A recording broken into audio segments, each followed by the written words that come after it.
Welcome to another episode of Theological Pipe. News, culture, sports, politics, and everything else from a theological perspective. It's all summed up in love. What should I do? Tell me. God is good. Give it to me, give it to me, give it to me, give me peace.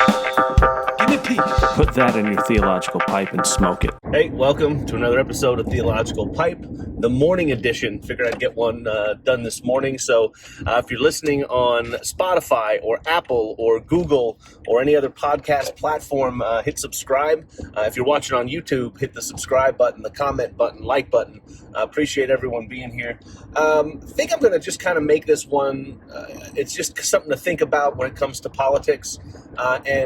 Man, I'm getting tired of politics, but it permeates everything, and I think this might be a good way to kind of hopefully segue into other topics over the next month, and which I know that sounds strange. The election is coming up, and you would think that pretty much every podcast, every social media post, every thing that everyone talks about is going to be politics, but politics, I don't want to say it bores me, but it bores me. I'll say it bores me. It's the same thing. People on social media are going to post who they're voting for and why, and it's not going to change anyone's opinion. You're going to vote for who you vote for. Knock yourself out. That's part of being an American is voting. If you live in another country and you are able to vote, knock yourself out. It's a right and it's a privilege. And guess what? If you don't want to vote, don't vote. I think, it blows my mind that everyone says vote, vote, vote, vote. You need to vote, you need to vote, you need to vote. But then if you tell them who you're voting for, they'd be like, yeah, maybe not. So it's people who will say, vote, but you're not supposed to vote that way. So the whole voting thing and the whole passion which so many people have for politics is concerning to me on a number of levels.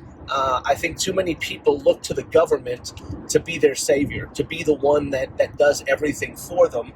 And I don't think it was meant to be that way. I talked about this a little bit in yesterday's podcast. I think the government is best, which governs least. But I want to go into just what we expect politicians to do for us, what we expect our political party. And this is true of either party, Republican or Democrat. I would consider myself an independent these days simply because not one party really aligns with every belief that I have. And I'm not going to get into what issues are most important to me right now. That's not the issue here. But what is you see people say, well, I'm going to vote, and I'm going to vote against Donald Trump. I'm going to vote Democrat. And I believe that the Democrat Party, their stances on things are aligned with mine. And one of their stances, I'm just going to use this as an example. There's other examples, but let's just use taxes. The Democrats believe that taxes should be higher. And from Bernie Sanders to Joe Biden to Kamala Harris to you pick a person, they want taxes to be higher. Now, they'll say we want to tax the rich, but what they really mean is we just want the tax rate to be higher for everybody. Everyone should pay more taxes because the government needs more money to do more things.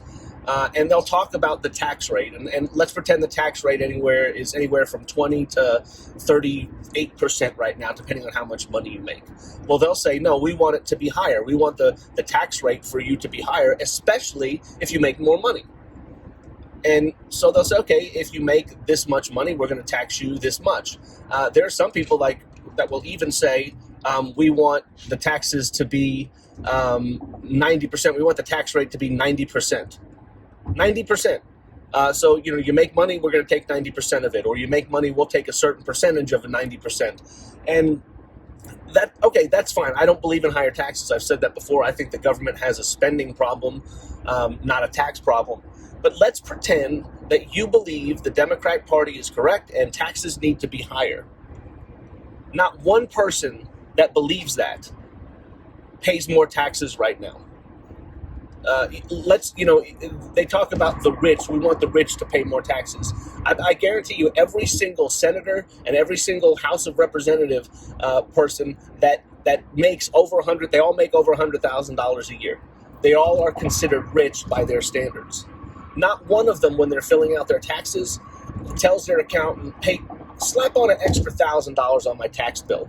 I owe $1,000.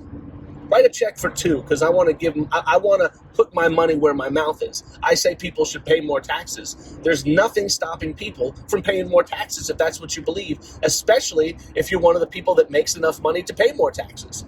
But they don't. They use every trick in the book to pay less taxes. And as long as it's legal, I'm fine with that. That's what you do. If there's a law that lets you deduct things or delay taxes or pay less taxes, then you do it. That's what people do. But these people that want higher taxes, they want higher taxes for other people. They don't put their money where their mouth is and say, listen, here's what I'm going to do. I want higher taxes. And even until we pass that law that says higher taxes are for everybody, I'm going to pay higher taxes. They don't do that. Pick another, I'll just use another issue, helping the homeless people. The majority of people that say we need to help the homeless don't lift a finger to help the homeless. The most they might do is gather up some old clothes and then go give it to a group or an organization or drop it off at some Goodwill donation center and say, pat myself on the back, I'm helping the homeless. Very rarely do you see people downtown of any city, handing out sandwiches, handing out coats, talking to the homeless, trying to help them even in that way. And that's just a small way. That's something everyone can do, but very few people do it. What they're saying is I want other people to do what I say. I want the government to come up with a program to do that. I want my politician hero to come up with some program that forces people to do these things, but not myself. I want to help the homeless, but I'm too busy. I don't have time to go out and help the homeless. I don't have time to go out and feed them sandwiches and make them sandwiches. Let's go to prison. We need prison reform. We need to treat prisoners like human beings. But I'm not going to go get badged in my state and go visit prisoners. Let someone else do that. It seems like, again, no matter what your politics are, you always want the government to do what you can do yourself. You're the change that can happen. If you're waiting for the world to change, there's a song by John Mayer, Waiting for the World to Change, and I like the song. I like John Mayer, he's good. But I hate that song's message. We're waiting on the world to change. What are you waiting for? You live in the United States of America, if you're living here, and if you live anywhere, no matter where you're listening, you have the ability to change your world. So go change it. If you want to pay more taxes, pay more taxes. Be the change, so that way when someone says, well, do you pay more taxes? I do.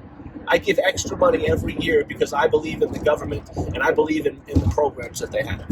If you say we need to take care of the homeless, what do you do to take care of the homeless?